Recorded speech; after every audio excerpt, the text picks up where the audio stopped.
Hello everyone, एक बार फिर class 9 के चैप्टर 2 में आपका वेलकम। आज जो टॉपिक हम शुरू करने जा रहे हैं वो टॉपिक है separation of air component from air.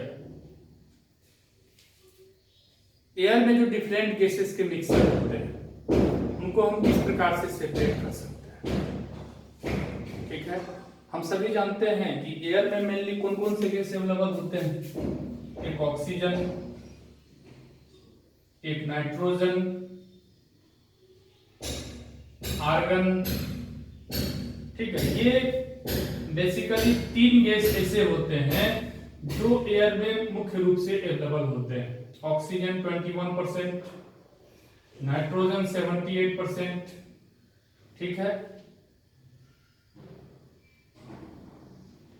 और 1% जो होते हैं, 1% नहीं, लगभग 0.9% ये आर्गन होते हैं, और 0.1 जो होते हैं अदर गैसेस। ठीक है, तो कहने का क्या तात्पर्य है? कहने का तात्पर्य है कि एयर में जो ये मेनली 3 गैस होते हैं, ऑक्सीजन, नाइट्रोजन, आर्गन, इनको हम किस प्रकार से सेपरेट कर सकते हैं। ठीक है, आखिर ऐसा कोई मेथड है क्या जिसे हम इन तीनों गैस को आराम से सेपरेट कर लें? तो आंसर है कि हाँ, बिल्कुल ऐसा मेथड है जो आपके सामने में यहाँ बोर्ड पे हम ये फिगर आप देख रहे हैं, लंबा चौड़ा फिगर यहाँ पे बनाया गया है। तो इस मेथड का इस्तेमाल करेंगे, इस सेपरेटर्स का इस्तेमाल करके हम जो है एयर को सेपरेट कर सकते हैं। डिफरेंट गैस के जो मिक्सचर होते हैं उनको हम सेपरेट कर सकते हैं। तो आइए स्टार्ट करते हैं। सबसे पहले देखिए, यहाँ पे फिल्टर लगा हुआ है। ठीक है, ये जो है वो क्या है? फिल्टर है। सबसे पहले हम आइडेंटिफाई कर लेते हैं कि कौन सा एपरेटस कौन क्या चीज उसको बोलते हैं। तो ए को हम क्या बोलते हैं? फिल्टर बोलते हैं। बी को हम क्या बोलते हैं? कंप्रेसर बोलते हैं। इस डी को हम क्या बोलते हैं? कंप्रेसर बोलते हैं। सी को हम क्या बोलते हैं? कूलेंट बोलते हैं। सी को हम क्या बोलते हैं? कूलेंट। डी को हम क्या बोलते हैं? सेपरेटर। ये वाला जो पार्ट है आपका सेपरेटर। ई को हम क्या बोलते हैं? Expansion jet. ये वाला पार्ट, इसको हम क्या बोलते हैं? एक्सपेंशन जेट बोलते हैं। एफ, ये जो आप बड़ा सा देख रहे हैं टावर टाइप का, ये क्या है? यही आपका फ्रैक्शनल डिस्टिलेशन कॉलम है। क्या है ये? Fractional distillation column. ठीक है, और लास्ट में तो वो तो कंटेनर लगाया हुआ है। ठीक है, तो ये सारी चीज आपको आइडेंटिफाई करना पड़ेगा पहले। तो आइए, सबसे पहले क्या होता है कि एयर को यहां से इन कराया जाता है फिल्टर में। और हम सभी जानते हैं इनिशियल स्टेज में एयर जो होते हैं उसमें बहुत सारे डस्ट पार्टिकल होते हैं। तो डस्ट को हमको क्या करना है? सबसे पहले ये जो फिल्टर लगा हुआ है, इस फिल्टर से वो डस्ट आपका सारा का सारा सेपरेट हो जाएगा। ठीक है, मींस अब जो इसमें एयर इन करेगा इस कंप्रेसर में, वो कैसा एयर होगा? वो डस्ट लेस एयर होगा। ठीक है, उसमें डस्ट फ्री होगा। डस्ट फ्री एयर यहाँ पे हम लोग मिलेगा हम लोगों को। ठीक है, तो कहने का क्या तात्पर्य है? फिल्टर का काम क्या है? डस्ट जितने भी है वो सारा का सारा सेपरेट हो जाएगा। ठीक है, फिर वो जो एयर है वो कहां पे गया? अब इस कंप्रेसर चेंबर में जाएगा। ठीक है, डस्ट ये एयर कहां पे जाएगा? इस कंप्रेसर चेंबर में जाएगा। और जैसा नाम है वैसा काम। कंप्रेसर का मतलब क्या? कंप्रेस करना। एयर को वहां पे कंप्रेस किया जाएगा। ठीक है, कंडीशन क्या है? कंडीशन वहां पे दिया जाएगा प्रेशर को इंक्रीज करके और टेम्परेचर को डिक्रीज करके। याद रखिए, इस कंप्रेसर में जो कंडीशन दिया गया कंप्रेस करने के लिए एयर को, वो कंडीशन क्या है, प्रेशर को बढ़ा करके और टेम्परेचर को घटा करके उस एयर को कंप्रेस किया जाएगा। यहाँ लिखा हुआ एयर अंडर प्रेशर, तो जाहिर सी बात है वो एयर कंप्रेस होगा, और जो वो एयर आपका निकलेगा वो कैसा एयर होगा, हॉट कंप्रेस एयर होगा। तो यहाँ पे देखिए लिखा हुआ हॉट एयर, ठीक है। तो अब यहां से कंप्रेसर से कौन सा एयर निकला आपका, हॉट कंप्रेस्ड एयर निकला, ठीक है। और फिर ये हॉट कंप्रेस्ड एयर जो है, एक यहाँ पे एक और चेंबर बना हुआ है जिसको हम क्या बोलते हैं, सी में कूलेंट बोलते हैं। फिर ये हॉट कंप्रेस्ड एयर आपका कूलेंट में आएगा, ठीक है। जहां पर ये जो स्पाइरल टाइप का यहाँ पे पाइप बना हुआ है, इस स्पाइरल पाइप में हम क्या करते हैं, फ्रीजिंग कोल्ड वाटर सप्लाई करते हैं। देखिए नीचे से एरो का साइन आपका दिया हुआ है, मींस वहां से फ्रीजिंग कोल्ड वाटर आपका सप्लाई हो रहा है और ऊपर से वाटर आपका आउट हो रहा है। तो इस चेंबर में इसका मेन फंक्शन इस चेंबर में क्या होता है कि जो भी आपका हॉट कंप्रेस्ड एयर है यहाँ पे वो ठंडा कूल हो जाता है, ठीक है। फिर यहां से कूल होने के बाद जो आपका एयर निकलेगा वो कैसा एयर निकलेगा, कोल्ड कंप्रेस्ड एयर निकलेगा, ठीक है। तो अब ये कोल्ड कंप्रेस्ड एयर कहां पे आएगा, डी में आएगा, सेपरेटर देख लीजिए, ठीक है। अब ये कोल्ड कंप्रेस्ड एयर कहां पे आया, सेपरेटर में आ गया। और यहां पर आने के बाद, ठीक है, जो कार्बन डाइऑक्साइड गैस है वो आपका ड्राई आइस के रूप में आपका बाहर निकाल लेंगे उसको, ठीक है, उसको हम सेपरेट कर लेंगे। अब क्वेश्चन यह अराइज करता है कि यहां से हम कार्बन डाइऑक्साइड गैस को क्यों हम निकाल रहे हैं, ठीक है। तो देखिए कि क्योंकि ये जो कंप्रेस एयर जो है, ठीक है, इसका टेम्परेचर यहां पे -78 डिग्री सेल्सियस, ठीक है। ये जो कोल्ड कंप्रेस एयर आया यहाँ पे सेपरेटर में, यहाँ पे ये जो टेम्परेचर अपने साथ में लेके आया है वो टेम्परेचर कितना है, -78 डिग्री सेल्सियस, ठीक है। तो कार्बन डाइऑक्साइड गैस जो है वो कैसी हो जाती है, सॉलिडिफाइड हो जाती है। तो -78 डिग्री सेल्सियस पर जो कार्बन डाइऑक्साइड गैस है वो सॉलिडिफाइड हो जाती है और यहां से सेपरेट हो जाएगी, ठीक है। कार्बन डाइऑक्साइड को हम ड्राई के रूप में सेपरेट कर लेते हैं। फिर ये प्रोसेस तो आपका कंटिन्यू चल रहा है, ये cold compress air -78 degree Celsius से अब जो है नीचे आया, मतलब कोल्ड कंप्रेस एयर आ गया आपका यहाँ पे, कहां पे, इस चेंबर को बोला जाता है एक्सपेंशन जेट बोला जाता है। देखिए ई वाला पार्ट क्या है, एक्सपेंशन जेट है। एक्सपेंशन जेट में अब जो है ये कोल्ड कंप्रेस एयर आ जाता है, ठीक है, बात समझ रहे हैं। तो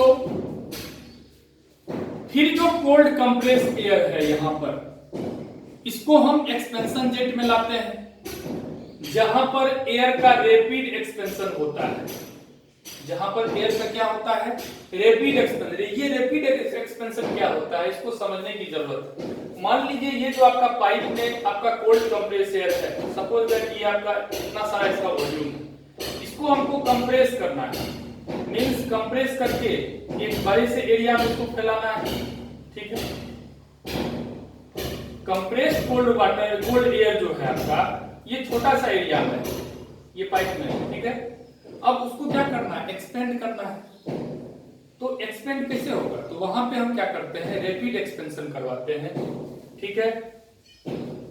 तो इस एक्सपेंशन जेट में क्या होगा, कोल्ड कंप्रेस एयर आपका, कोल्ड कंप्रेस एयर का एक्सपेंशन होगा, रैपिड एक्सपेंशन होगा, और जैसे ही रैपिड एक्सपेंशन होगा वो कोल्ड कंप्रेस एयर आपका लिक्विफाइड हो जाएगा, ठीक है।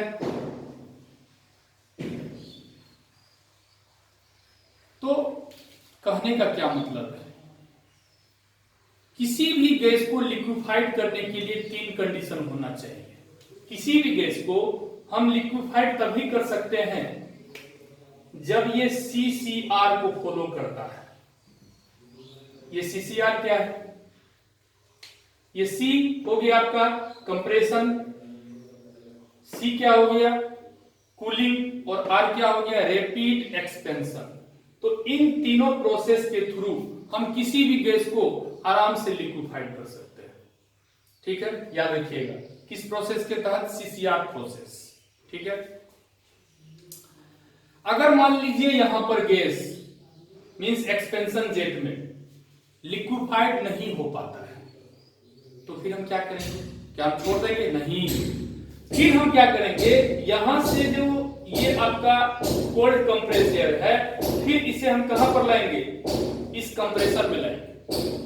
ठीक है, फिर कंप्रेसर में ला करके उसको क्या मतलब क्या किया जाएगा? प्रेशर को बढ़ा करके, टेम्परेचर को घटा करके फिर उसे कंप्रेस किया जाएगा, और फिर वहां से हॉट एयर निकलेगा, फिर यहाँ पे कूलेंट में आएगा, फिर यहाँ पे ठंडा किया जाएगा, फिर कोल्ड कंप्रेस एयर आपका बनेगा, फिर सेपरेटर में आएगा, फिर वो जो है ठीक है एक्सपेंशन जेट में आएगा।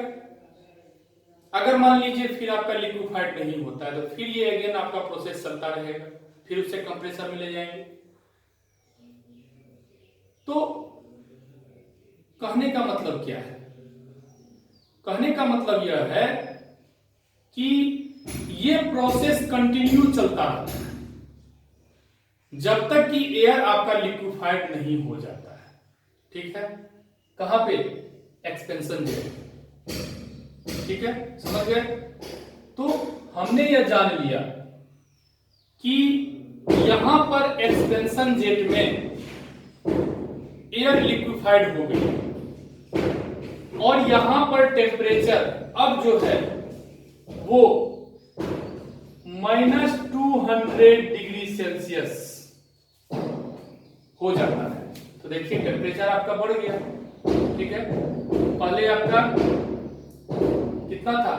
-78 डिग्री सेल्सियस था, फिर ये टेम्परेचर कितना हो गया? -200 डिग्री सेल्सियस हो गया। ठीक है, तो कहने का मतलब क्या है? अब ये टेम्परेचर आपका इतना हो गया -200 डिग्री सेल्सियस,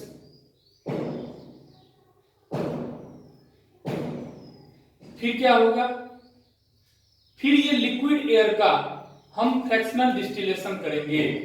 यहां जो आपका लिक्विड एयर मिला है, ठीक है, इस लिक्विड एयर को हम फिर क्या करेंगे?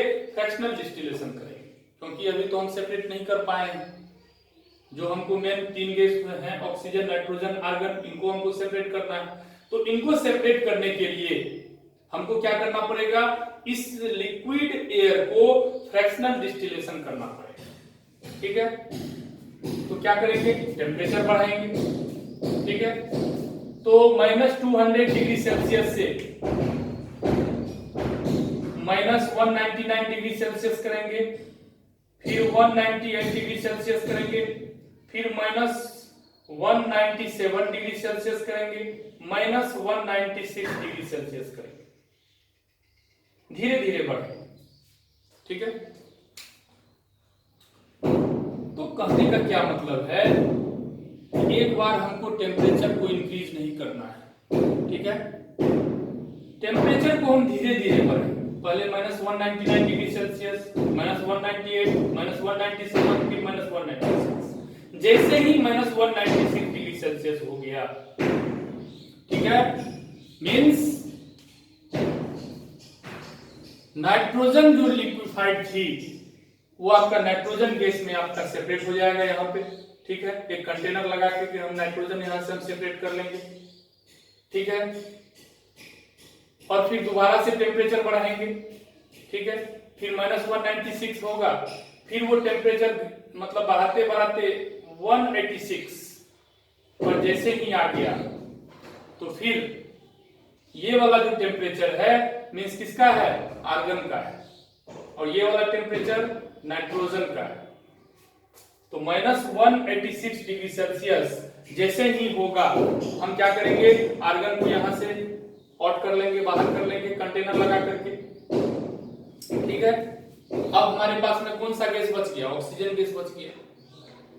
तो फिर क्या करेंगे, दोबारा से टेम्परेचर बढ़ाएंगे, और जैसे जैसे टेम्परेचर बढ़ेगा, जैसे ही -183 डिग्री सेल्सियस पे आ गया, ठीक है, वैसे ऑक्सीजन गैस आपका सेपरेट हो जाएगा। ठीक है, तो लिक्विड ऑक्सीजन याद रखिएगा हमेशा -183 डिग्री सेल्सियस पे सेपरेट होगा। आर्गन आपका -186 डिग्री सेल्सियस पे सेपरेट होगा। नाइट्रोजन आपका -196 डिग्री सेल्सियस पे सेपरेट होगा, याद रहेगा।